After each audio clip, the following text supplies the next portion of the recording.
Today's sponsor is Audible.com, who has more than 180,000 audiobooks and spoken word audio products. Get a free audiobook of your choice at www.audibletrial.com/shark.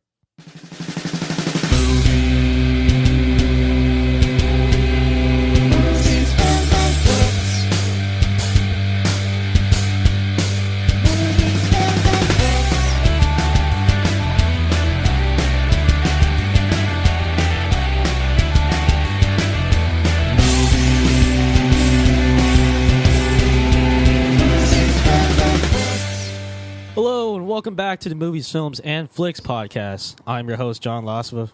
Joining me, as always, are my co-hosts, Mark Hoffmeyer. Guys, I got to tell you about my weekend. As you know, I work in Antarctica on the weekends, and Right. This dog came running up out of nowhere, and something was shooting at it. So we took the guy we took him out that was shooting at the dog, and we let the dog inside of our compound, and it just got weird, guys. Really? Yeah. What are fleas? No, it was too cold, but I did wear a sombrero the whole time. Nice. Yeah. I mean, there's a lot of questions. Where did you get the sombrero in Antarctica? Well, I brought it with me. Oh, okay. You know? I was wondering Yeah. if there was like a gift shop there. Yeah, for me, it's kind of, I mean, it was in the duty-free shop on the way there. Right. And, for me, it was like a hybrid sombrero. Like, it wasn't, it was meant for cold weather. So, it wasn't a gimmick. It's like, hey, Mark is literally freezing, but he's wearing a sombrero. so This was was it like the practical sombrero. So like a cold weather sombrero is that just like a furry version of the sombrero? Yep. Okay. Yep. Just a fur. It's like wasn't there urban sombrero for Seinfeld? Yeah. So I was wearing the fur version. Well, I think I want one now. John Lemongood, what kind of sombrero would you want to wear? We here over at the Movies, Films, and Flicks Center for Cinematic Witch Trailer Analysis try to keep it very professional over here. Okay. So you just go with the classic sombrero. Classic sombrero, and our recent news is that we recently saw the trailer for the movie The Witch, and we have held up our crystal ball and we foretell a positive outcome. Really? Yeah, that movie looks gnarly. Has anyone have we all seen the trailer for The Witch by any chance, or has anyone seen that? Oh yeah. I haven't. Oh yeah. I haven't. I mean, that looks interesting, man. I got to tell you, it's colonial, which makes it feel isolated. Not that did wonders for Red Riding Hood or The Village, in my opinion, but it's isolated and it's all in daylight. All the shots are in daylight, and they show almost no special effects in the trailer. I think that's bold.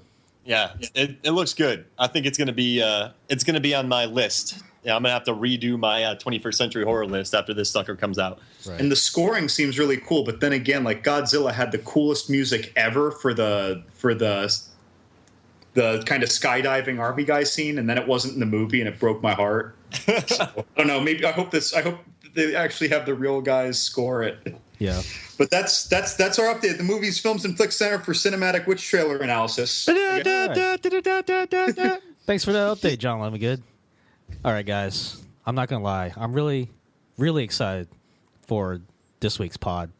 It's just going to be full of action, excitement, car chases, like gun battles, you name it, right? Actually, Maybe but like first- one rogue fist fight that no one cares about. no, there has been guns. There have been a couple of high-speed cars. There's been some fist fights. Right. It's if you're listening, just hold on to your seats because it's gonna go 0 to 60 really quick. It's gonna rock you like a hurricane. All right. But before we take off here, I think it's time to start the podcast off like we do every podcast. Listener questions. John Lemongood, you got listener questions this week, right? Yes, I do. I have 2 listener questions for our opening, and I have to apologize ahead of time for our first listener question. A friend of mine sent me this listener question, and I think the joke went over my head, and I forgot what this joke was really about back when I originally saw the movie that it's referring to. So just know that I didn't know how dirty a joke this was when I fielded this question. But Neil Mitchell, I'm saying your whole name, Neil, so that people can call you up for this dirty joke. Neil from Greenville, South Carolina asks, how many minutes did it take for Jenny McCarthy to suck the chrome off the trailer hitch in Basketball? Now, to give you some background, I know a lot of you are like, what is this question? But if you watch Basketball, it's actually very literal. Like, there's a scene where this guy is like, hey, can you go lay some carpet? And Jenny McCarthy is literally laying carpet. She's putting carpet down on a floor, like she's doing carpentry, and she's pretty good at it. And then this scene, she's at a basketball stadium and she has like 2 trailer hitches, and she hands one to Robert Loggia, I think his name is. She's like, I got this one. You want me to do this one? And she has like chrome around her lips. So yeah, it's earlier he said, I want you to do this faster than you can suck the chrome off a trailer hitch. And like Matt Parker and Trey Stone directed it, the South Park guy. So I mean, it's a very off-color joke, but it's literal. Like it's not like we're not making innuendo. It's literally get that stuff off of a trailer hitch that's not attached to a vehicle. Right. So he's asking how many minutes specifically it took her? Yeah. All right. Okay. You know, it just occurred to me, like, because I watched this video just the other day, right after he sent me this question, and her mouth looked like one of the war boys from the new Mad Max Fury Road. Right before they think they're going to die, and they spray paint their mouth silver. Yeah. Like she was basically harbingering the war boys. I mean, she's very good at carpentry. She got that job done. Obviously, he trusted her to do that. She had awareness of spatial enclosing and actually like getting good jobs done. So I don't think chrome works the way that like chrome works in the human world, considering she looked like a war boy. Yeah. So and she didn't really look like sweaty or tired. So I'm thinking 17 minutes. 17 minutes. Yep. Okay. Like it definitely wasn't instantaneous because it also got like all over her lips. Yeah. So Right. like, yeah, I mean, it took minutes. Like I'm thinking it would be like, yo, here's a blow pop and you have a gun to your head and you're like, you get to the center of that blow pop or Tootsie Pop as fast as you can. And so it's even if you rush, you're looking at no sooner than 5 or 6 minutes. 5 or 6 minutes. At least. I mean, could be 10 or 17. Could be 17 minutes. I don't know. I'm going to go with 16. I'm going to go with the Price is Right method. Price here. is Right. Wait, you just inadvertently let me prices right you. Did I? Because I'm one above you. John is like Austin Powers playing blackjack. He lives. Nobody at the lives Price Oh, is man. I should John never. lives I should dangerously. never go on Price is Right. Yeah, like, I also choose to live dangerously. Yes. Now, that question reminded me of I had a brief radio show in Tallahassee when I went to Florida State. This is back in 2002, and I don't know if you guys met Slimy Doug. You met Slimy Doug at the wedding. How do you get that nickname? Oh, he's Slimy Doug. If you met Doug, you'll know why. Yeah, and so this was during Oscar time, and we were talking about Oscar movies. He's like, he went on this long tangent about The Pianist, the Roman Polanski, Adrian Brody movie. And like, obviously he was just talking about a film, but he kept saying The Pianist, and we got in trouble for it. Okay. So Wow. talking about sucking chrome off hitches, and this it like brings back flashbacks of Dirty Doug Let me guess. talking about The Pianist. The Pianist. He said something like the pianist is just too long. Yes, he It did. was it was just too Like, and then he started talking about like just all this. Yeah, he's like, it's just the penis is too long. And then it was just like, yeah, it was interesting. Like The Pianist was a film robust with plot. Yeah, exactly. And like, Roman Polanski stroked the great performance out of Adrian Brody in The Pianist. The Pianist ran a little too long, but for some people it was just right. Yeah. And we're talking literal here, guys. So don't be turned off. It's a pianist. It's a piano player. Yeah. So pianist. Pianist. Stop getting all worked up, folks. Why was it Jenny McCarthy in the Pianist? Yeah. I swear my next question is cleaner than all this. Let's hear it. All right. So this next question comes from Twitter. @GameMasterFTW asks, if the Flash were bitten by a zombie and turned to the undead, would he still have superhuman speed? So, yes and no. So if he's in the Night of the Living Dead, if he's one of those zombies, no. Because they don't run. Like, they only know to walk. Like, their body functions have shut down. But if they're in, like, Zombieland, or, like, heaven forbid, 28 Days Later, even though they're just rage infected, I think he could still run really fast. Right. Well, to get all geeky here, I know I know Flash is DC, but Marvel did a special series of called Marvel Zombies. It's basically like a what if, like all the characters in Marvel Universe got infected by a zombie virus. It was very entertaining. What happened was like the characters, they retained some of their abilities, but for the most part they were just, they basically lost all their powers. Like, what's it? Wolverine, he lost his healing ability. Well, clearly, yeah. So I think the Flash would have a similar fate. I think he would still be faster than the average human, but he wouldn't be like, faster than pre-zombie Flash. So, and I just picture limbs flying off. Like if he did hit Flash speed, like his little decaying body would just go flying everywhere at that speed. Yeah. It wouldn't be sustainable. So I was thinking that same zombie Marvel universe kind of thing, and it occurred to me, like, if superheroes can get zombified, right? If they can catch zombieism, then if you infect the Flash, you've just screwed over the whole universe. Because the Flash, I mean, I don't know if Quicksilver is faster than the Flash, and somewhere there's like a post of like, 5 comic book characters that are faster than Superman kind of thing. But like, I don't know who's faster than the Flash. Maybe Quicksilver, maybe there is someone out there. But like, pretty much the Flash can, in under 60 seconds, can't he like infect pretty much the whole world, including the superheroes with zombieism? Assuming So all these superheroes and humans. And then even if there were a couple of superheroes that could outrun the Flash, just in the time it would take to notice the Flash coming, like he would have already gotten to you, even if you were faster than the Flash. Well, this is assuming he retains his, his speed. Yeah. Right. And then if he doesn't, then it's like it's just another zombie that has like little lightning bolt like Nike ears or whatever. It's So like, I'm not scared. you're like in the woods, right? And like you come upon the Flash zombie, and you're like, this could go really bad, or it'll just be like everything else, But if you see a zombie dressed like the Flash, you're gonna worry a little bit. You know what I mean? Like if the Flash was turned into a zombie and he didn't get his powers, he'd be no more dangerous than Rainn Wilson and Super turned into a zombie. Okay, what if the Flash, when he becomes a zombie, he loses his super speed, but in his zombie mind, he still thinks he's super fast? So, like, you're getting away in a car, you're driving away in a car, but the Flash is like, or zombie Flash is like, yeah, I got this. And he's just, like, kind of slowly ambling, like, oh, man. Like, what is going on?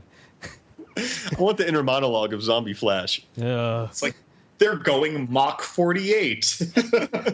I just want to see him running really fast and just stuff flying off. Like, I think that's what would happen, because his body would decay eventually. Yeah. You'll have, like, legs and arms, like, just dangling there. Like, ugh. Oh, gosh. That brings back that memory of the clown from Zombieland, where, like, Woody Harrelson's like, of course, a clown. Like that. Oh, that'd be terrifying if a fast zombie was dressed like a clown. Ugh. I'm kind of shocked I haven't seen that yet. Maybe even the directors of these fast zombie movies are like, they're talking to their co-writer or like, an assistant producer, like, how about a clown? And he's like, no, that's too much. It'll freak people, won't go to the movie. Well, that happened in Zombieland. You don't remember that? There was a fast zombie clown? Yeah, the zombies run in that movie, and there was a clown. And Woody Harrelson's like, of course. Because was it fast? Was it really fast? Or? Well, I mean, they ran. The zombies in that movie ran. I guess, like, I'm thinking, like, how in, like, Dawn of the Dead and 28 Days Later, they almost seemed faster than their human counterparts. Oh, no, this was like a dude running. This was like an overweight clown. He wasn't, like, super speed like Dawn of the Dead. Or, like, World War Z. Those things were fast. Yeah, that was, like, unfair. Hey, it's just like... Quick question. If we were to put together a race between who would have the fastest zombies, like, which franchises would you pick and who would win? Real quick. The 28 Days Later zombies. Do you mean zombies versus zombies? Yeah, just like kind of a race to see who was the fastest zombies. And they chased like pieces of meat. Yeah, like at a dog track. Yeah, I'm tempted to say World War Z. So World War Z, 28 Days Later zombies. I mean, my heart says 28 Days Later, but my head says World War Z, because those things are like, they're crazy. Like they're like, I would. Well, no. Well, whose cardio is better? Yeah, that's true. I'm thinking, you know what? I'm going to go with Rage Infected because he's just so pissed. Right. Like it's going to carry him through the final 10 yards. So you're going with the Rage infected zombies to take first place. Yeah, I'm going World War Z because when they were trying to invade Jerusalem after they got that wall built, right before the infection, when they were running almost as fast when they were running up a pile of other ever crushed zombies. Like they were doing the incline like Dolph Lundgren in the training scene in Rocky IV. Like and anytime you can make an analogy comparing a running zombie to Dolph Lundgren, I think it gets the win. Yeah, this is a tight race. What about you, Lazavath? No, I'm going with the rage-infected zombies too. Oh, why? Oh, you're going with those little wily Rocky zombies. It's just they're so angry. You know, you can't fault athletes when they use emotion. You know, so angry. Yeah. I really do think it would carry him through the final 10 yards. Yeah, it would. It would. And if they were dressed like the Flash, that'd be even better. Yeah. All right. I think that question's been not really fully answered, just slightly answered. And these questions perfectly give you a segue into today's topic to introduce, Lazavath. Yeah. Yeah. So zombies, races, and Nicholas Sparks movies. Yeah. Mark, take it away. All right. So this isn't going to be a podcast where we just talk about how terrible Nicholas Sparks films are. I mean, they are. It's going to be there's some good ones. Celebration of Nicholas Sparks. Yes. And this is why I chose this thing, because it is a part of our life. They're making a Notebook television show. I mean, these movies, all right, so they've been around since 1999 with Message in a Bottle, the $80 million movie with Kevin Costner, Robert Wright Penn, and Paul Newman. And now, like, our next one, the last one came out as The Longest Ride with Alan Alda and Jack Houston. Like, these are movies that, they average 25% on Rotten Tomatoes, all right? But there's been 10 of them, and they have grossed $900 million worldwide. Now, the average Rotten Tomato score is 25% from critics. However, the average audience score for all of Nicholas Sparks films have been 66%. And so the average score for most films is 63%. So they're hated by critics, but they are ranked higher and fresh by audiences. So these movies are intriguing in a way that they're just they're critic proof. And so they're also told for cheap. So the average budget's $31 million, right? Message in a Bottle cost $80 million back in '99, so that buffered everything. You could make 4 movies for the cost of Message in a Bottle.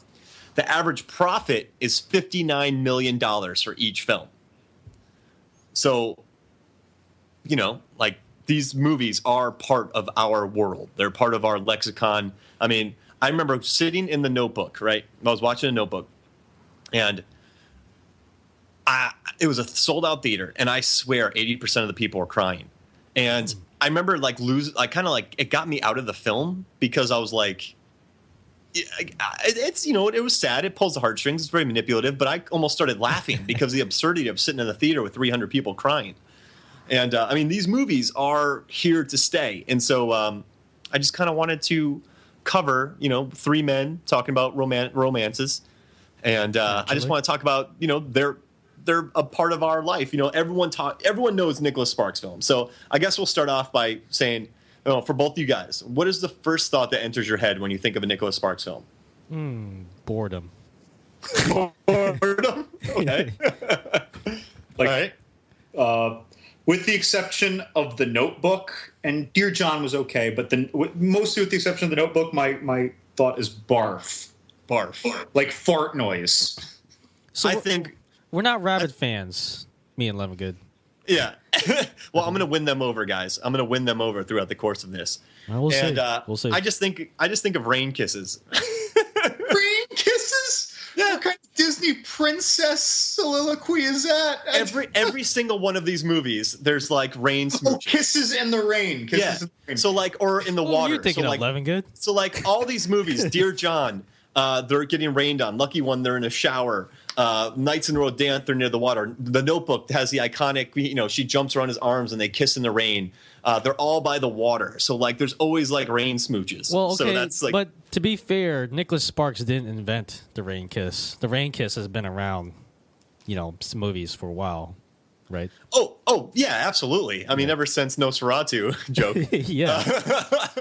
I mean, he didn't. Listen, he didn't invent any of these tropes. And that you know what's funny about Nicholas Sparks? Now, he thinks that he's writing Greek tragedies. He said this in an interview when he was talking about the last song.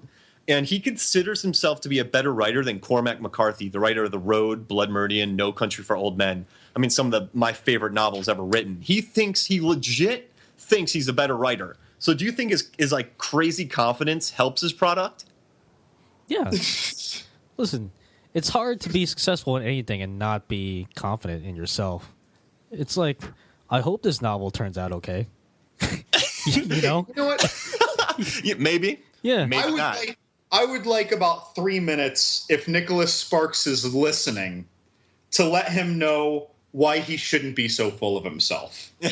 I have compared Nicholas Sparks' body of work, that is the few statistics that you gave us, Mark, about his movies with the Rotten Tomatoes scores, their budgets and their profit margins. Mm-hmm. I compared that to all of the Hellraiser movies that had theatrical releases. As it turns out, only 4 of the Hellraiser movies did. If we did all the Hellraiser movies, I'm sure Nicholas Sparks would have fared better. However, if you only look at the first 4 Hellraiser movies, they averaged a 39% critic score on Rotten Tomatoes over Nicholas Sparks' 25. Furthermore, the average audience score admittedly was lower at 52, under 66 for Sparks. That's 14 lower. But by coincidence, it was also 14 higher for their critics score.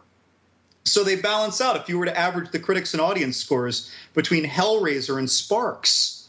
So they're tied. Wait, they're tied, right? So how many rain kiss scenes were there in the Hellraiser movies? I'm sure there was at least one scene. You didn't look where up. There was You didn't look that up, did you, Lemongood? Okay, hold on. I got you. So in parts 1 and 2, at least, there are scenes where there's a kiss. All right. And while there's the kiss, like sucking the life out of somebody, blood is running down their face because they're getting the life sucked out of them, especially in part 2. Well, isn't it in the second one? Doesn't he have a boombox and it's playing "Time is on my side"? Yes, it is. I think you're. Time. That's Fallen and Say. I'm combining Fallen and Say Anything. That's like Elias Photios in Fallen, which was a badass movie. Now, that movie. John, why do people watch Hellraiser movies? All of them. Well, the first one was based on a very, very popular Clive Barker short story, and Clive Barker wrote and directed. So that got don't deflect. Don't deflect. Because they want to see some shock and awe, blood and effects. They're good stories, though. Okay, so people want to see shock and awe and blood. They know what to expect. Good stories, but they came for the shock and awe, and they stayed for the story. Okay, so why do people continually watch Nicholas Sparks films, Lazavath? For the blood and the shock and awe, right? Is that what you're getting at? Is that what you're getting at, Mark? There is, there is shock and awe in every single Nicholas Sparks film. So all right. So John, listen to this. The first, so you said Hellraiser had a good story. Message in a Bottle. It starts off, and you're kind of like, all right, like Kevin Costner's all right. There's a good fight in it. Like he beats up some guy. Robert Wright Penn comes. Paul Newman is in Message in a Bottle, right? So she comes in, she's lying to him because he sends out messages in a bottle, and they find him. She traces them down. They find the typewriter at CSI stuff. So eventually she, under a guise, under a lie, falls in love with Kevin Costner. The truth comes out. He decides to move to Chicago to be with her because there's lakes there. He can still sail. He can move from, South Carolina. And he is on his last boat ride out, and he dies. Like the entire movie, it's them falling in love, and then the final 3 minutes, he's dead. And it's like the most manipulative, evil thing. Like, so I mean, what you're saying is that Hellraiser fans and Nicholas Sparks fans are coming from the same place. Yeah, they're gluttons for punishment. If you were to make a Venn diagram of both fan bases, you would just make one big circle. Is that what you're trying to say? Yes, one big circle. Okay. Because there was a relationship. The woman was trying to please the man, in the thing, and like, but he was lying to her, she was lying to him. A Message in a Bottle, she's lying to, she's kind of lying to him, but then, at the end, both men die. Okay. Well, they get sucked into abyss, one gets sucked into the water. Right. Since I'm looking at it through the lens of like this one big circle Venn diagram, I think I can kind of see where you're coming from, Mark. Wait, now hold on. What? Now, granted, Nicholas Sparks movies make a lot more money than Hellraiser movies. But if I was looking at this purely from a proportional perspective, it would make more sense to invest in a theatrical release of a Hellraiser movie. Because the average Hellraiser movie averaged in budget $3.25 million, but averaged in gross $14 million, giving it a 330% profit margin. Whereas Nicholas Sparks movies, as I calculated it, only have a 190% profit margin. Because Hellraiser didn't have to pay Kevin Costner or Channing Tatum or any of these other famous people. So Hellraiser really makes sense, right? Because you win. You just win. You put in $5, you get in, you get 23 back. Yeah. So that leads me to my next question about Kevin Costner and Channing Tatum. What is the allure for the A and B list stars? They cast legit A and B list stars. I mean, in the latest one, Longest Ride, they have Britt Robertson, who's in Tomorrowland, Jack Houston, who's like a great actor from Boardwalk Empire. They had Una Chaplin, Charlie Chaplin's granddaughter. She was in Game of Thrones. Just a great cast. Scott Eastwood was in it, Clint Eastwood's son.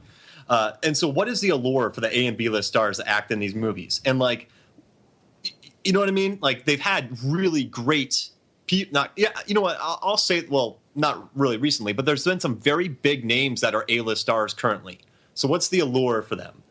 Okay, so my criticism of this comment was going to be they have a lot of great actors, but these actors are generally not A-list actors, or they only used to be A-list actors. I mean, Robin Wright is tearing it up. Kevin Costner is still A-list. Mandy Moore is still working constantly, a lot of voice work. Ryan Gosling and Rachel McAdams, they're A-list. Richard Gere and Diane Lane. Channing Tatum and Amanda Seyfried. Are we calling Richard Gere and Amanda Lane A-list now? Oh yeah. Let's put it into perspective though. When The Notebook came out, Gosling and McAdams weren't A-list, right? Yeah. Well, but when the Message in a Bottle came out, Kevin Costner definitely was A-list. Yeah. So it's I don't know if like the A and B list scenario really applies here. It's just I don't know. You're right. For some reason, these movies attract like these notable actors, and I don't know. It could be something about these movies that just make it seem like an easy job. Maybe like they get to go to the beach. Yeah, it's like, oh, there's going to be a rain scene too. I like rain. I don't know. I get to drive around in an old pickup truck. There's always attractive co-stars. Maybe it's just really fun to be like in a really sappy love story. Like, I know we're not actors, so we don't really know. But maybe, because like you always hear like, oh, it's so fun to play the villain. Maybe it's also really fun to be like in a really sappy, sad love story. I'll bet it was super fun for James Garner to prepare for that final scene in The Notebook. Yeah, James. And now I'm looking at movies, films, and flicks, and we got Richard Jenkins on the Cabin in the Woods picture. He is in Dear John. Greg Kinnear is in The Last Song. Blythe Danner's in The Lucky One. So there's big name, and I like what John said. They go to the beach. They get to chill in the rain. They get to drive old pickup trucks. Mm-hmm. And I have a question, guys. A lot of these movies are not liked by critics, but audiences love them. So you think it's kind of a thrill for the actors to kind of like elevate the material? You mean like somehow save it? Yeah. What you're saying? So like, they're acting their faces off despite the bad script. Well, I don't know if that's the case, because I've seen a lot of interviews of actors saying like they honestly have no idea how a movie's going to turn out. They read like they think is going to be a really good script, and like what ends up on screen ends up being totally different, or vice versa. They end up reading a bad script, but the end product turns out to be amazing. So I don't know if like they go into it thinking like, oh, like I can save this. I just think they're thinking like, hey, I can go to the beach. For this movie. So I've only seen 2 of these. Okay. Now, and I did enjoy Dear John. I admit I enjoyed Dear John. I don't necessarily think it was very good, but it was at least good.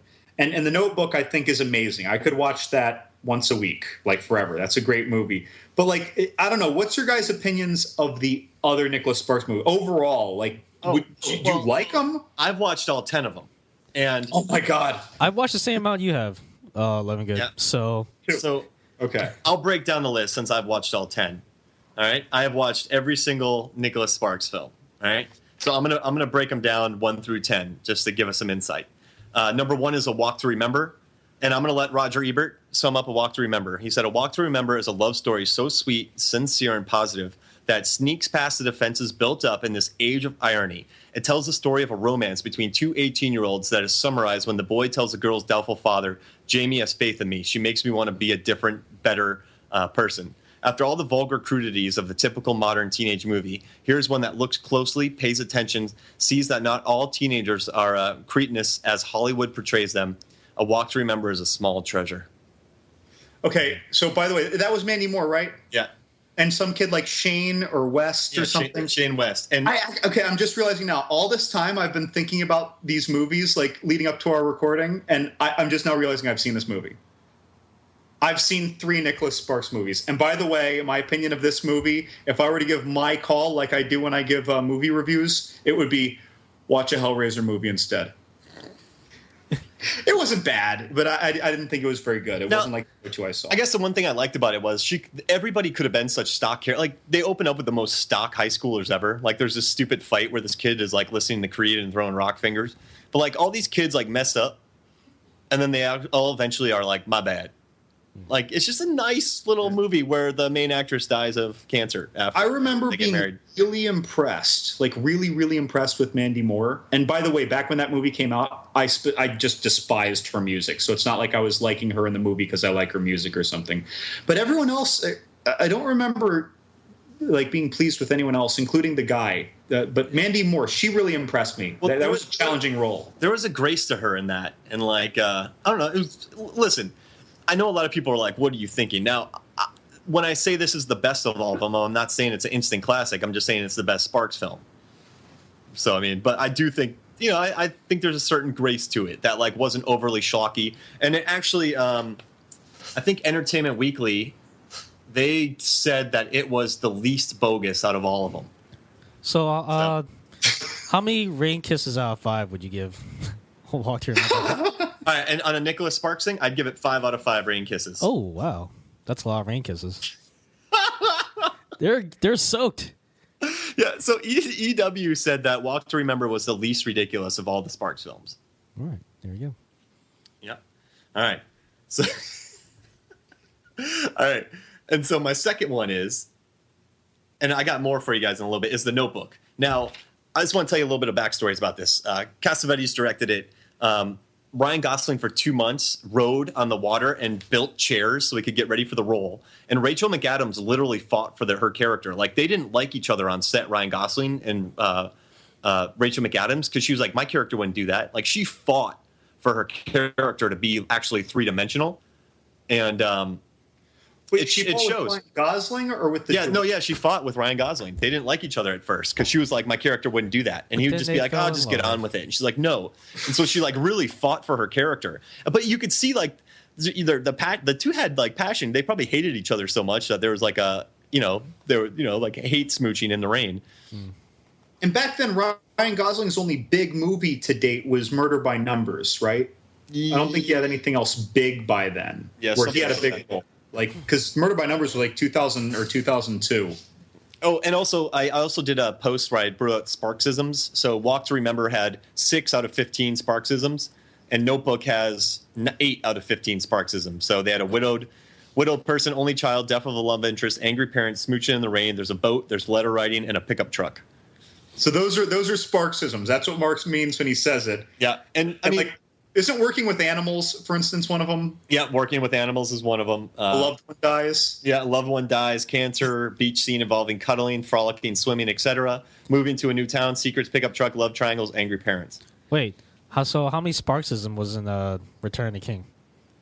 Or does that 70. only apply to Nicholas Sparks movies? All right, well, there were boats, okay? That's there one. were widowed people. 2. I don't remember any divorces. There were only childs. 3. Many deaths of love interest died. 4. There was more than 2 love stories taking place. Also, I think there was a pickup truck.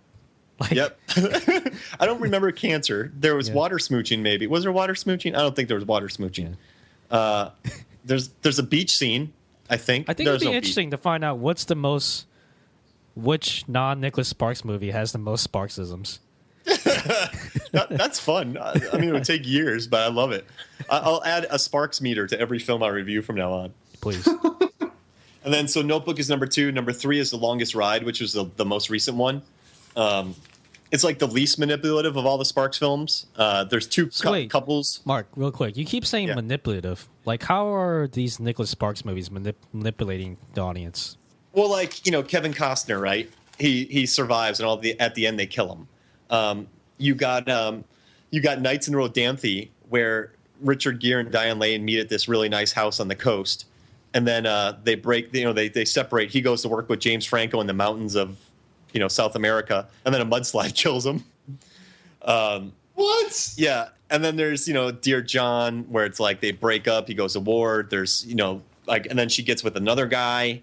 Then that happens. So main character deaths aren't like, you think they're kind of cheap in this regard, or like at least in the way Nicholas Sparks uses them?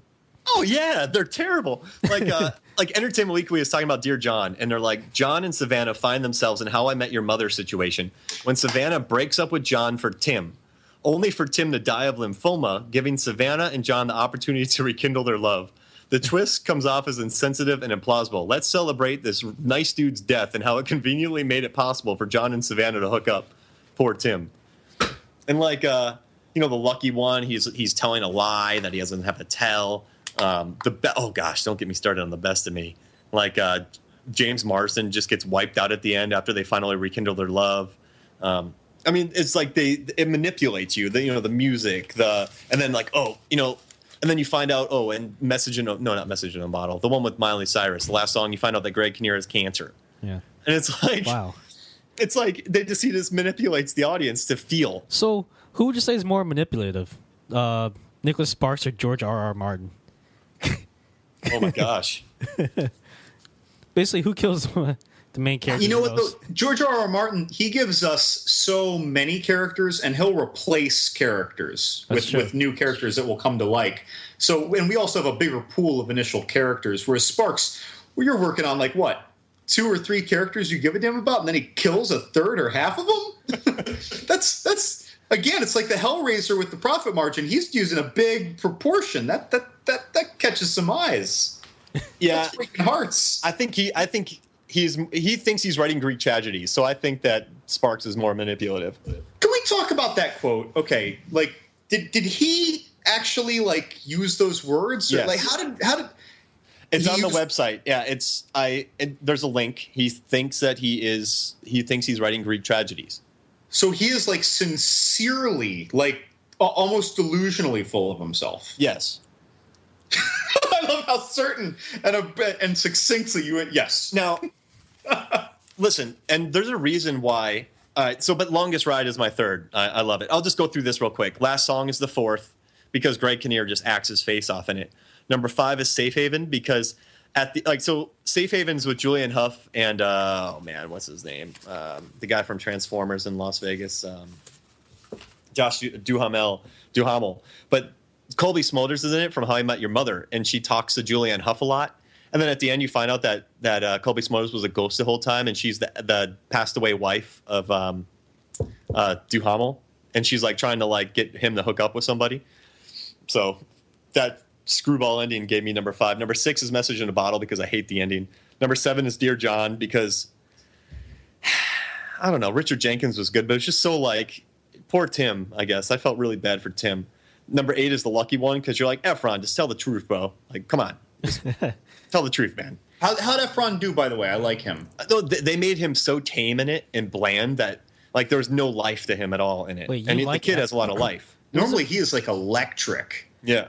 Are you just entranced by his steely I'm seriously I'm a big straight bro, and I think the guy is magical on the screen. Yeah. Well, wasn't he in High School Musical? Is that where you fell in love? That I thought that I hated him, and then I didn't see 17 again because he was in it, And then I finally saw 17 again a couple years after it came out, and I'm like, this dude's good. And then I started watching his movies after that, and I've loved everything. I will say he was pretty hilarious in Neighbors. Yeah, that's a good movie. They're making a sequel. That'll be good. Well, whatever. But you won't like him in the Lucky One. He's like, or this, yeah, the Lucky One. Like, the woman has a stock drunk husband that's just a jerk, and it has like the Moffat kid, and then it has the wise grandma. There's always a wise grandparent in these movies.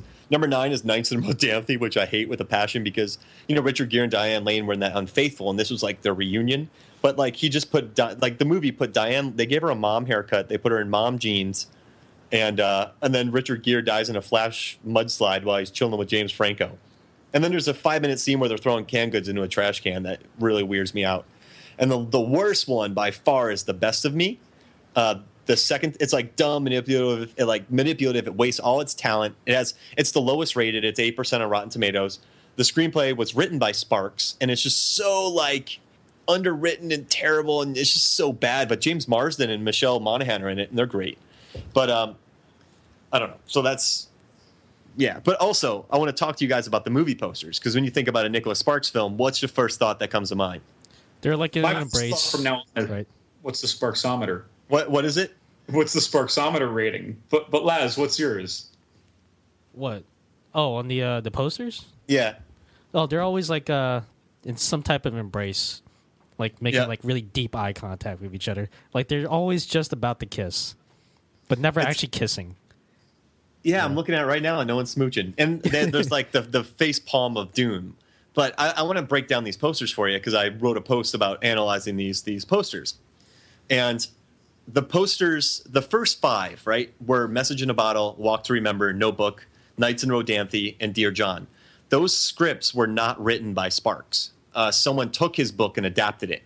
So if you look at the first 5 posters, Message in a Bottle, Costner and Robin Wright are cuddling on the beach. It's like a nice little fire, on the beach. A Walk to Remember, there's some nice little cuddles. The Notebook, which is the most popular of all, features the woman with her hand on the guy's face. So that's the most popular one. It's kind of like the woman taking control. Knights and Rodanthe is the first. That's terrible, but it's the first case of like a dude face palming a woman. And then Dear John has like the same beach cuddles as Message in a Bottle. Now, when Nicholas Sparks took over writing the screenplays, like he didn't write the book for Last Song. He wrote the script for Miley Cyrus, then he wrote the book. And then he wrote the scripts for Lucky One, Safe Haven, Best of Me. All those posters after he took over as like a producer, they're all posters with the man with his face on the woman, or with his hand on the woman's face. So Last Song, Lucky One, Safe Haven, and Best of Me all look the exact same because he took over for those movies. And now they're like kind of becoming like Saw 3, 4, 5, 6, Hellraiser 9, 10, 11, 12. They're kind of becoming like generic Sparksian films. Boom. There you go. So when Sparks writes the screenplays, are the Rotten Tomatoes scores typically lower? Was it more than the film that he did? When he writes the screenplay, they're So he's not. Well, maybe he's a good novelist, but as a screenwriter, he's not as good. Yeah, no, absolutely. And I think he's too in love with himself when he writes a script. So the scripts that he's written, they have an 18% on Rotten Tomatoes, and they have a 62% audience score, which is lower. Both are lower than the average. When it's the woman with her face, or with her hand on the man's face, which is The Notebook is it had 52% Rotten Tomatoes, which is plus 27, and 85% audience score, which is plus 19, and the box office was plus 26 million. And then the first 5 films with like the beach cuddles, they were 29% on Rotten Tomatoes, which is plus 4, and then the audience score was 66, and then they were over the average budget. So when he took control, that's when all the Rotten Tomatoes and box office dropped. Just imagine how much better they do if Clive Barker wrote and directed them. Oh, that'd be terrible. I think that's actually a good excuse to take a break right now. Try to imagine a Nicholas Sparks movie written and directed by Clive Barker. It'd be magical. Yes. All right. Starring Zac Efron. We'll see you guys in a little bit. Hello, and for you, the listeners of Movies, Films, and Flicks, Audible is offering a free audiobook download with a free 30-day trial to give you the opportunity to check out their service. Now, we're talking a lot about Nicholas Sparks films, and I'm not going to recommend one of his books, but I'm going to recommend a much better book that I love to pieces. It's by Larry McMurtry, who was the author of Lonesome Dove, and this book is called All My Friends Are Gonna Be Strangers, and it's just about this writer who travels from Texas to California. He has different women in his life, and it's all about just the rise of someone fighting his way up to become, a literary star. He wants to write books, he wants to be famous in the publishing world, and it's just a great book by a great author. I can't recommend it anymore, but so All My Friends Are Gonna Be Strangers by Larry McMurtry. And check it out, and let me know what you think. To download your free audiobook today, go to audibletrial.com/shark. Again, that's audibletrial.com/shark for your free audiobook. And enjoy.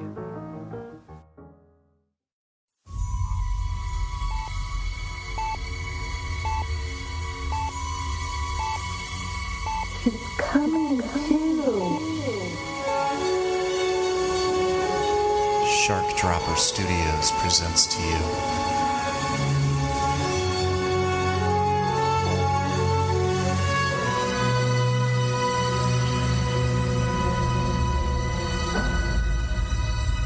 The Force is strong in my family.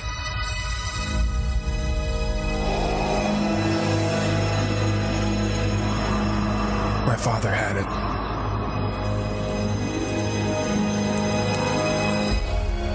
I have it. My sister has it. And you have that power too. There he is, back to work. I had to protect my investment. Investment? Julianne Good, the whore with the dead fiancé. I just hope I can help.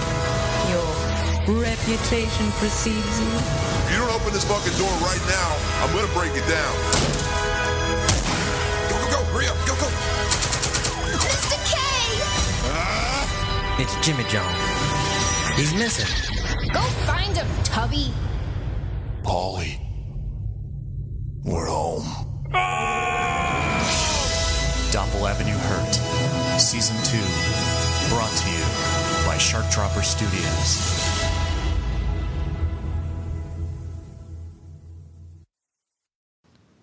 Welcome back to MFF. Well, gentlemen, we came up with a Nicholas Sparks movie written and directed by Clive Barker, and it contained no less than 3 rain kiss scenes. It was raining blood. Yes. In the labyrinth of hell. Yeah. Guys, this movie sounds terrible. But the weird Or thing does it is, sound like it'll have a 330% profit margin? that none of the main characters died. So Yeah, but see, yeah. which because you thought like Clive Barker, like there would be some deaths in there, but no, it was a pretty tame experience. It was a straightforward hell romance. Yeah. No, I thought it was great. I loved it. It would be funny if one of our listeners missed our little pre-break commentary and is Googling right now, looking to see what story this is that Clive Barker wrote. Like they're looking all over the internet for it. But I want the data for the rest of the Hellraiser films because I gave all the data for the Sparks films. We're gonna come back to this and we're gonna do dueling Hellraiser Sparks data. Mark, in all fairness, you only did the theatrical release Sparks films. Oh yeah, don't get me started on the other ones. With like no, I don't want to bring up any people who just do direct to DVD. Yeah. Let's not do that. All right, so what's the question? This question comes from. I'm sorry. No, go ahead. All right, this question comes from Twitter. @Demon Scribblers asks, "How do you think Jaws feels about these damn Sharknado movies?" Jaws is still alive. You don't know why I think that? Because he was killed in the first one, and I think his cousin was killed in the second one, and then I think his brother-in-law was killed in the third one, and then the fourth one, there's another shark that still remembers that his cousin was killed in the first one, so he hunts down the family of the person that killed his cousin. guessing they're all furious. Yeah. So I'm thinking he's just like I think he's just calling them rookies. Like he's like, back in the day we didn't need no tornadoes to throw us 150 feet out of the water. Back in the day I used to be able to jump 600 feet out the water, catch a tourist off a cruise ship, land back in, dinner. Okay. That sounds like one of those sci-fi movie of the week shark movies. All right. So to make it somewhat topical, I'm gonna because Straight Outta Compton just came out recently. You guys remember Natural that song? segue, gotcha. Yeah. You remember that song Dr. Dre made like in the early 2000s, Forgot About Dre, where he was just talking about how like all these like new these new artists, like they were just like kind of going off, but they forgot about Dre. I feel like That had Eminem on the remix. Yeah. I feel like, the OG Jaws, like he would make like a similar song and music video and have like Eminem do like a guest spot on the track. They forgot about Jaws. And then he's just gonna like tear it up, right? Yeah. And he's gonna disappear for 15 years and he's gonna come back and drop an album like Dre just did. Yeah. Straight out of Animeville.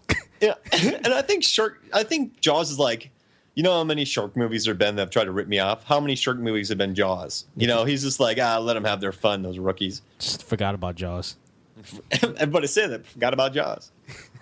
Nowadays, every shark want to talk like they got something to say, but nothing comes out when they move lips.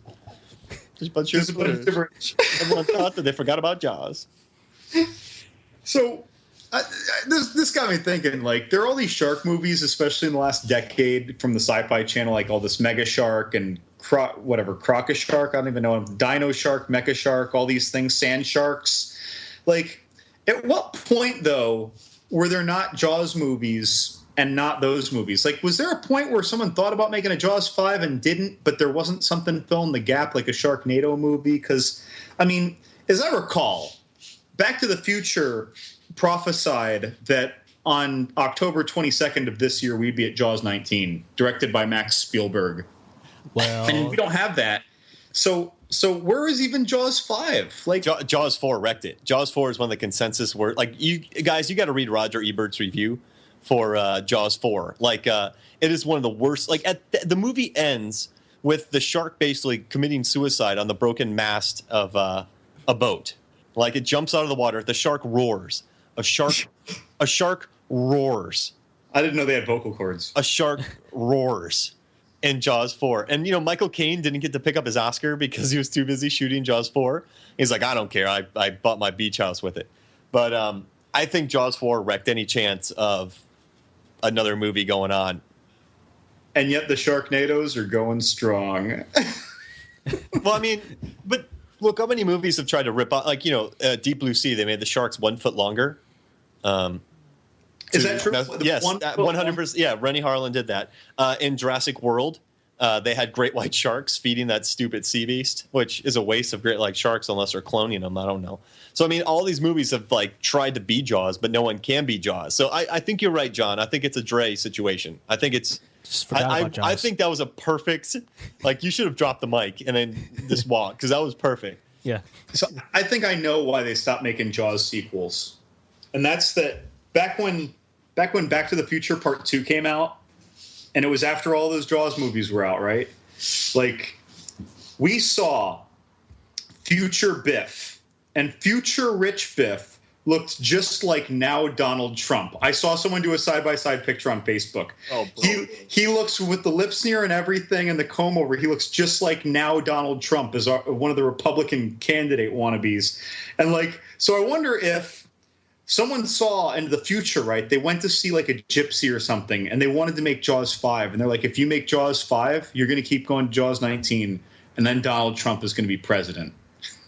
And so he threw away the script. So, like, they sent Jean-Claude Van Damme back in time to stop him, to do splits on washer dryers, to dodge bullets in his underwear with a mini mullet. But then evidently someone else went back in time, found this screenplay in the trash instead of the Sports Almanac. And then they went on, and they're planning on making the movie, which is why now rich future Biff is a potential candidate for president. Oh, wow. Oh, no. Yeah. Mind blown. Oh, man. Or maybe just because Jaws 4 wasn't good. Whatever. Tomato. Sharknado. Have you seen the new Wet Hot American Summer TV show? No. Molly Shannon gets this guy an apron that says, "I love you from my head, tomato, like tomato." I saw trailers for that. I thought it was a movie they were making. It's on Netflix, man. But I like that. I love you from my head, tomato. And then I saw another shirt one time. I'm not going to say the word, but it goes, "I say tomato. Wait, you say tomato. I say F you." And that's it. Yeah. Enough about tomatoes. Okay. I think, has this question been kind of answered? Oh, yeah. Yeah. Yeah. It's been answered in 18 ways that the question wasn't even asking. Yeah, except for the main reason it was the main. Jaws is furious. Yeah. Perfectly and succinctly answered. Just listen to the entire Chronic album. You'll Yep. get a good sense of where Jaws mental space is at. Okay, so Jaws and Dr. Dre segue back into Nicholas Sparks. That was a great segue. Mark. Oh, yeah. Perfect. Take it back. All right, guys. So now that we've kind of broken down the films, and if you want to read more, I've written about the best fights. I broke down the posters, and I ranked all the films. So if you're curious for more, check out the site. But what I want to do now is I gave each John and myself 5, or my wife and I came together, and we came up with all the different tropes together. And we put them on a piece of paper, we cut it up, we put them in a hat, and we drew up 5 Sparksisms for each person. So I'll kind of get us started. How's that sound, guys? I'll kind of get us going. Okay, are you going to like introduce your 5 Sparksisms and then tell your story? Is that how we go? Yep. And so my 5 are: somebody works with animals, or it takes place on a ranch. You have disapproving parents. You have 2 love stories going on at the same time. You have moves to a new town, and you have a love triangle. All right. And now you have to tell your own Nicholas Sparks story with those tropes. Yep. And so this movie stars, you're going to love this, Rose Leslie, Ygritte from Game of Thrones, and Jon Snow himself is going to be in it. So we got Mr. Jon Snow. He's in this. Also, we have Kurt Russell as Rose Leslie's father. Kit Harington is in it. So we have Rose Leslie, Kit Harington, Kurt Russell, Imogen Poots, who's from Fright Night and several other films. All right. And then instead of Julianne Hough, we have her brother Derek Hough playing the snotty boyfriend that's going to get broken up with eventually. So the plot is, all right, so Rose Leslie, Ygritte, her family owns a stable where people train their horses, right? So it's just her and her dad, played by Kurt Russell with a Scottish accent. They have Scottish accents in this. It's the first ever for a Sparks film, right? Originally, we was going to have Rob Brydon from The Trip, but we need Kurt Russell in our lives. Right, so it's her and Kurt Russell. It's Kurt Russell with a Scottish accent, and they own like a horse farm. Now, he has family friends who send Kit Harington to him. Now, he was childhood friends with Rose Leslie, but he gets in a lot of trouble back in the UK, so he comes to work on the farm with Kurt Russell and Rose Leslie. So he's a troublemaker. He's kind of a bad kid, But, Rose Leslie's like a nice kid, so they kind of bond. But then it turns out he has a girlfriend back in England who comes down, causes a whole bunch of problems, blah, blah, blah. So she's home from her master's program. She picks him up from the airport. She wants to be a veterinarian for horses, So you get these scenes where, like, they're riding on the horses in the rain. Then you get, like, all the rain kisses, right? And then the two bod ride in the rain. They kiss, but she has to leave to go to college, and his girlfriend comes back. So you have the 2 love stories, right? And then the stable actually begins to grow. And, it gets really big, and they're 2 kind of separate, living their lives. She's with that Huff guy. He's with Imogen Poots. And, they're kind of growing apart. They're getting their lives going. She comes back to visit, and, they kind of rekindle their thing. Imogen Poots breaks up with them. She's like kind of like a Cockney. Like, they never deal with stereotypes well. So, like, Imogen Poots is this really nice actress, but, like, they give her, like, a really Cockney English accent. And what was that Sparks' choice, or would that be your choice? That's Sparks' choice, because every minority and like everything like that is just treated stereotypically. Like, it's terrible. And Walk to Remember, there's one black guy, and he's the most stereotypical black guy, and it just hurt my soul. Really? Yeah, and like I'm sorry to interrupt your story, but this is interesting to me. Yeah, Roger Ebert loved that movie, and then he's like, but I hate that part. So she's all kind of Cockney, and then she sees that Rose Leslie and or Ygritte and Jon Snow kind of rekindle their thing. Now, she eventually gets engaged to the total turd. But he has like this big job, so she can't like do her thing and work on animals because she's with him. However, Kurt Russell gets cancer and dies, which is terrible. And he and Kit have like a good relationship working on the farm. They're buds. And then she comes back, and they have a nice rain smooching scene where they ride horses together, and no one gets killed by a bow and arrow. And Ygritte and Jon Snow get their happy ending. I'm sorry, but all credibility was lost when you suggested that Kurt Russell could be killed by cancer. Sorry, Sparks, you ruined a movie again. I just want like Ygritte and Jon Snow to not die. So I had, and Rose Leslie's super likable. She and Kit Harington had like good relationship. Like Kit can do the whole brooding thing, which is like in every Sparks film where like Channing Tatum and all them just brood. And they're remember George of the Jungle when Brendan Fraser was running around with the horses and that guy and all the women were watching him and the guy's like what is it with chicks and horses? So and like they go on boat rides and like but he's kind of bad at first and like kind of shifty, and then he kind of warms up and becomes friends with Kurt Russell and blah blah blah. But then the dad has to die. They have to rekindle their love after being apart for years, and then Rain smooches. Greatest film ever. And then Rain smooches. Yep. Nice. Yeah. I mean, John, Ladsvath, are you crying? Yeah. Is that a tear? Are you crying? Yeah. It's I don't know if it's from the Mark's movie or just the that spicy bird sushi roll I had earlier. His movie, or the onions are cutting, or it's raining on your face. Yeah. So was that movie Game of Sparks starring Jon Snow and Ygritte? I like it. We'll just call it Lost in the Snow. Oh, nice. Yeah. But like, I don't know, you got horses, you have a farm, you have someone dying of cancer, you get two people set apart. They always find like some really nerdy, douchey boyfriend, so they break up. It has every Sparksism you can think of. Except for that unswallowable plot detail. Like Kurt Russell dying of cancer is like a fish drowning. Yeah, but he dies of a I love it because these movies are like gut punches. Like every time someone like, wait, did Kevin Costner just die? Like did Richard Gere die in a flash mudslide? James Martin, like it has to crush you. Like it has to get you. So that's my movie, and I'm sticking with it. A world without Kurt Russell is no world for me, Mark. Now, we'll save Last of Athens for last because I have a feeling we're going to have like a NWA themed one, and we got to save that for last. Yeah. But so John, let's hear about yours and Clive Barker and Zac Efron. So my 5 assigned Sparksisms were letter writing, flashbacks, somebody working with animals, a love interest dying, and they move to a new town. All right. Fade into Will Ferrell penning a letter. He reflects on beautiful memories, narrating for 30 minutes of screen time about meeting a new stepbrother and nemesis, discovering they share a common enemy, joining forces and discovering friendship in each other. We see a playful montage of activities involving ninja swords and watermelons, homemade bunk beds, boat-destroying music videos for Prestige Worldwide's premiere of Boats and Hoes, and saving the day at the fucking Catalina wine mixer.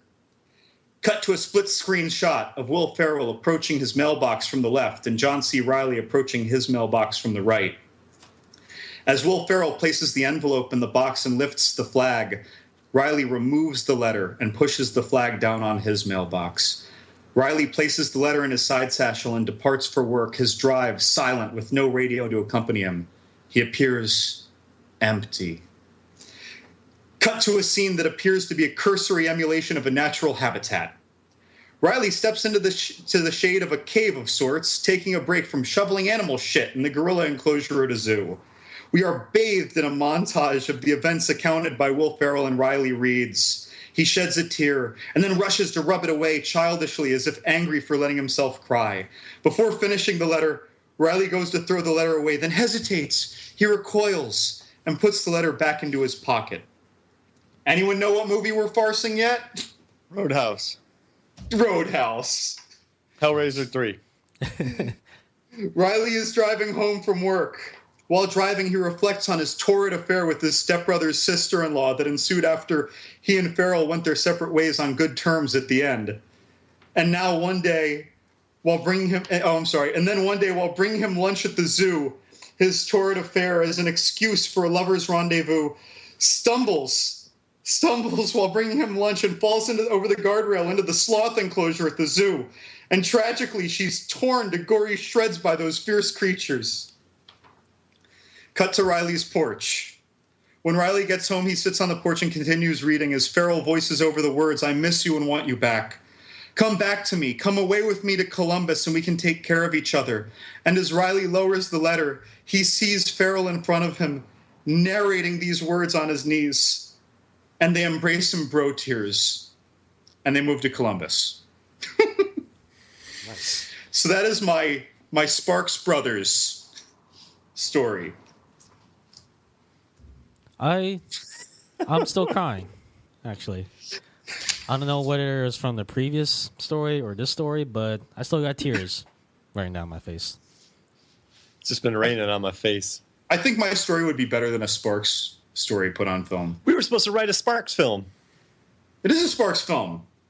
It was a bromance. There was no ghosts. There was no cancer. There was all 5 of those things. That is the kind of Sparks film I want to see. I'll give it 3 out of 5 rain kisses. 3 out of 5 rain kisses. Yeah. Wait, what'd Marks get? How many rain kisses? 3.5. Oh, Say what? Yeah. Yeah. Why, because of Kurt Russell death? Yeah. I mean, that was totally unbelievable. So it just took me out of it. Kind of ruined the illusion. wait. So, like, how many stars did he lose because Kurt Russell died? 1. And So now I'm curious, but did he get 2 stars for casting Kurt Russell? yes. There's all sorts is of it a net complicated plus calculus 1? involved. Yeah, it's complicated. There's a lot of calculus involved.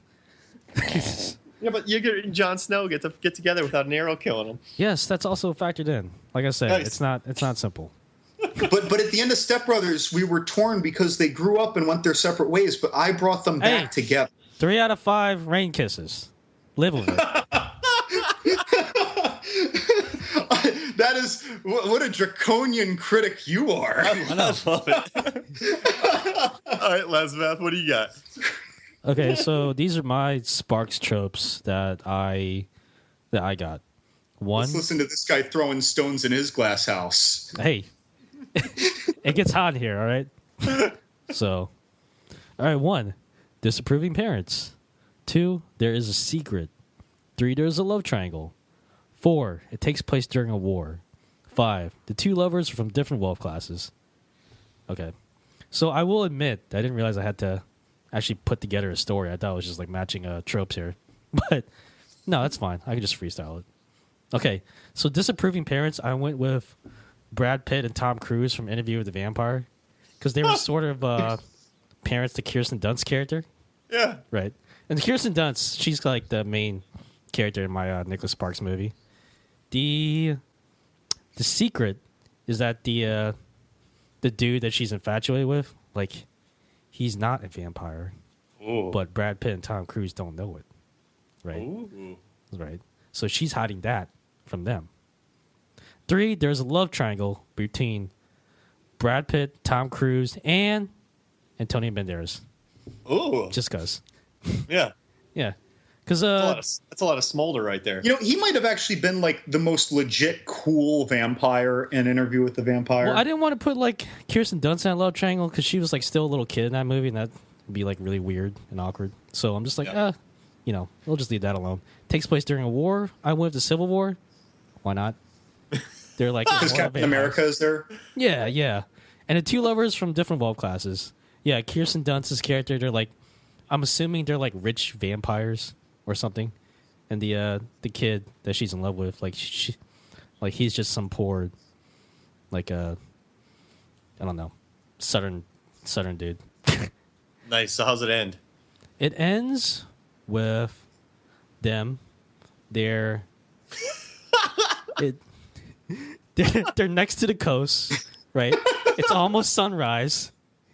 You know, after going through a whole movie of just like trying to get together, they finally find time to embrace. And right as they're kissing, because it's raining, they can't really tell like what time of day it is. So like as soon as they kiss, like the clouds open up and you see like the sunrise, and then Kirsten Dunst gets obliterated. Like right after they kiss. The kid just sort of looks around and runs. The end. So that was- It feels like we gave three completely different genres of Sparks movies. Yeah. All right, so we gotta tabulate John's score here on the rain. How many rain kisses? It can't be less than 4. All right, what do you give, John? I think I'd give him a 3.5. I'd put him in that zone. Oh, Give come him a on. 3. You give him Come if you on. give him a 3, I'll give him a 4.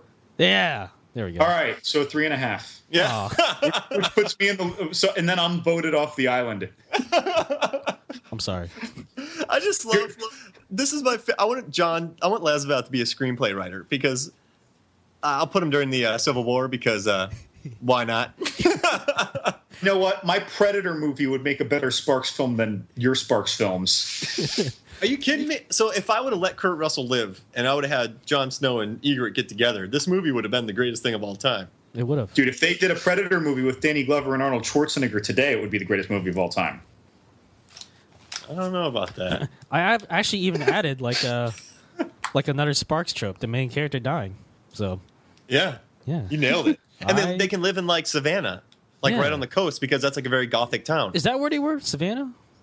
Yeah. Well, no, I'm just saying you can put them there just because it's Oh, yeah, it has just like it 'cause. has to be like a coast. They're in a nice coastal area. Yeah. Is that a thing about the Sparksisms? Oh, Like, they're every like so all of them like a Message in a Bottle. That's by on the coast. They're all like South Carolina, North Carolina, Georgia. It's like Message in a Bottle. They're by the water. Notebook. It's on the pond there. Nights in Rodanthe. They're on the ocean. So- Dear John. They're always on the beach. Last song. They have a beach house. Lucky One is somewhere. I don't know. I want to see a Nicholas Sparks movie set in like Albuquerque. Or something. Like the Grand Tetons. There'd be no rain and one of the kisses. characters has like eczema and like the damn dry air. They're always scratching their skin. Eh. All right. So one last thought before we take off here. One last thought. What do you guys got? Yeah. I'm still not going to watch those Nicholas Sparks movies. You didn't win me over. I'm sorry. Did I go from at least 1 rain kisses to like 1.5 rain kisses out of 5 for you? Yeah, I mean, sure. I'll give you that. Yeah. Yeah. I love it. Loving good. Jaws is so pissed off with the Sharknado movies that he didn't watch any of the Sparks films because he thought Nicholas Sparks wrote them. Oh, man. All right, guys. The Longest Ride. It's very much so a Sparks film, but nobody dies, and the acting is really good. And it's a nice little date night. I watched it with my wife Megan, and we had a good time. It's not terrible. There's no mudslides. So, of all the Sparks film, you probably watched The Notebook. You're probably not liking Sparks films anymore. But give The Longest Ride a chance. Open up your heart. Find Kurt Russell. Okay. That's awesome. All right. So before we wrap up, do we want to... We got plugs, right? We got plugs somewhere around here. Oh, Mark's got lots of plugs. Movies, Films, and Flicks.com. Come to the site. Follow the pod, follow the blog. Go to Shark Dropper. Go to Blog Talk Radio. Follow Paralyzed. It's a great new horror pod. I'm stealing your stuff, John. But I think it's better when other people promote your stuff. You know what I mean? So listen to all Lazovath's pod, Shark Dropper, Top 5, Paralyzed, Horror Play.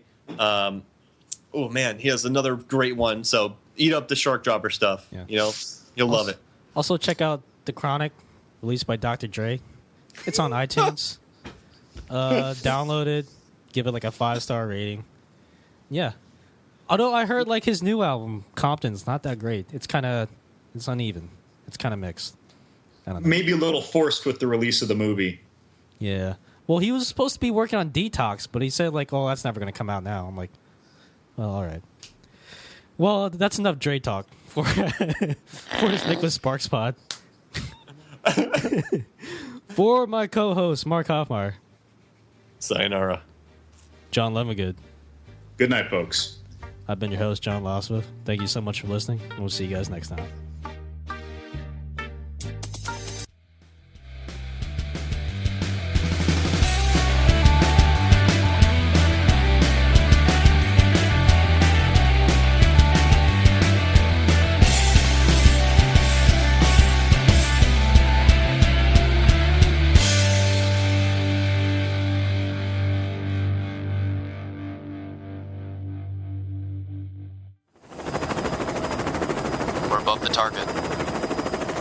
T-minus 5 seconds till shark drop. 5, 4, 3, 2, 1. Drop the shark! Go! Go! Go!